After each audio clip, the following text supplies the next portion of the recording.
Imagine que uma entidade poderosa, tratada como um deus pelas primeiras civilizações, descesse à Terra para revelar sua própria versão da nossa história. Essa entidade é Enki, um Anunnaki que testemunhou e participou dos acontecimentos que moldaram a origem da humanidade. Entre tecnologia impossível, decisões que mudaram o destino de mundos e segredos mantidos por eras, Enki carrega em sua memória tudo o que nos trouxe até aqui. O que você está prestes a ouvir desafia tudo o que acreditamos sobre a nossa verdadeira origem. Seja bem-vindo ao livro perdido de Enki.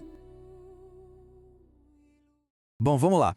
A gente vai mergulhar numa história que é simplesmente incrível. Estamos falando de O Livro Perdido de Enki, uma peça-chave, fundamental mesmo, dentro do que a gente conhece como as Crônicas da Terra de Zecharia Sitchin. E a premissa, olha, é de arrepiar. Um suposto relato em primeira pessoa de um deus antigo ditado milhares de anos atrás para explicar como a humanidade realmente começou. Para começar, a gente precisa entender que a narrativa toda é construída como um testemunho secreto, sabe? Uma coisa que quase se perdeu no tempo. Tudo foi registrado por um escriba escolhido, um homem chamado Endubsar, 7 anos depois de um evento apocalíptico, a chamada Grande Calamidade. É de se imaginar a cena, né? O escriba Endubsar, de repente, é convocado pelo seu mestre poderoso Deus Enki. E a missão dele? Nada menos que registrar a verdadeira história dos deuses e dos homens.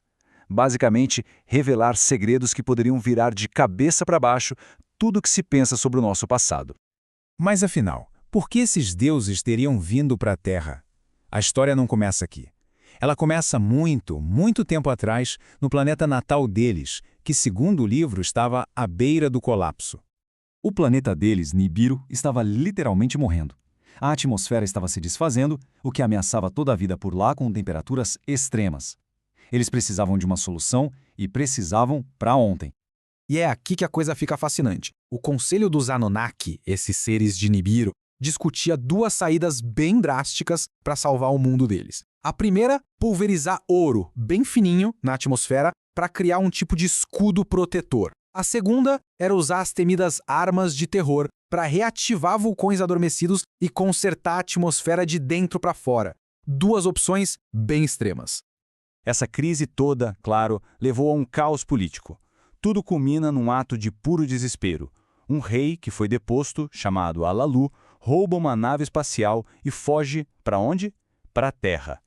A grande aposta dele se baseava num segredo antigo, que o nosso planeta tinha o ouro necessário não só para salvar Nibiru, mas, quem sabe, para ele retomar o poder.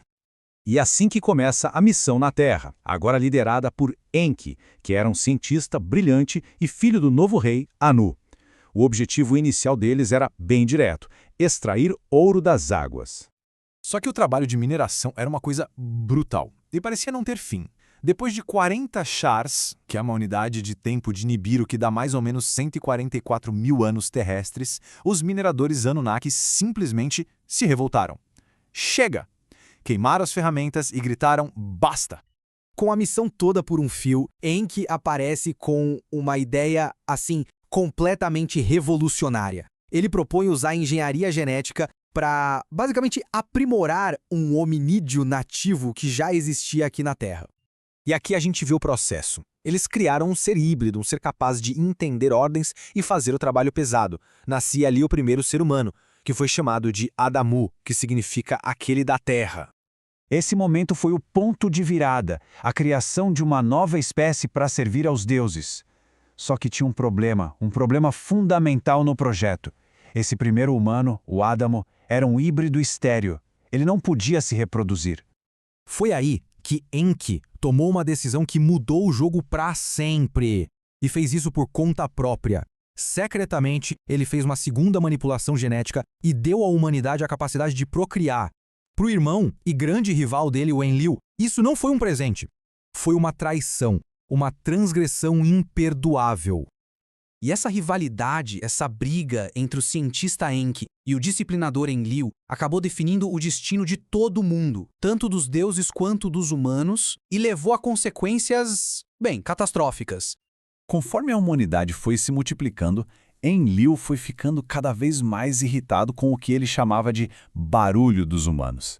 Então, quando ele viu que a próxima passagem de Nibiru ia causar um grande dilúvio, ele enxergou a oportunidade perfeita para simplesmente zerar o jogo e deixar a humanidade ser extinta. Mas o Enki não ia deixar isso acontecer. Ele estava preso por um juramento de não contar o plano para ninguém, então ele achou um jeito de contornar isso. Ele instruiu secretamente um protegido humano dele, o Ziusudra, que a gente conhece na nossa história como Noé, a construir um barco submersível e salvar a si mesmo e a semente da vida. Mas o dilúvio não foi o fim dos problemas. Longe disso. As tensões entre as facções dos deuses só pioraram, até chegar a um ponto sem volta.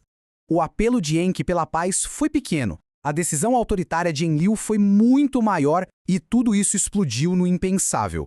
O uso das armas de terror contra as cidades humanas que eles consideravam rebeldes.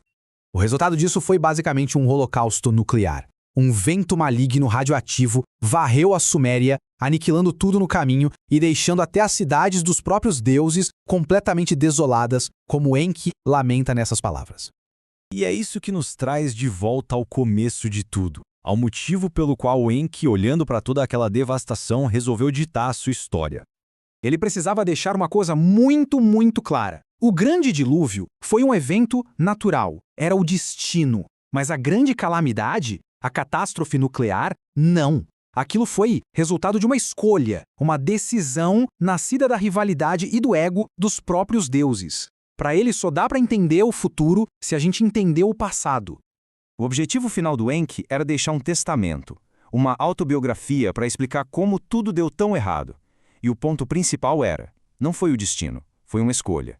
Ele queria que soubessem que as mãos dele estavam limpas.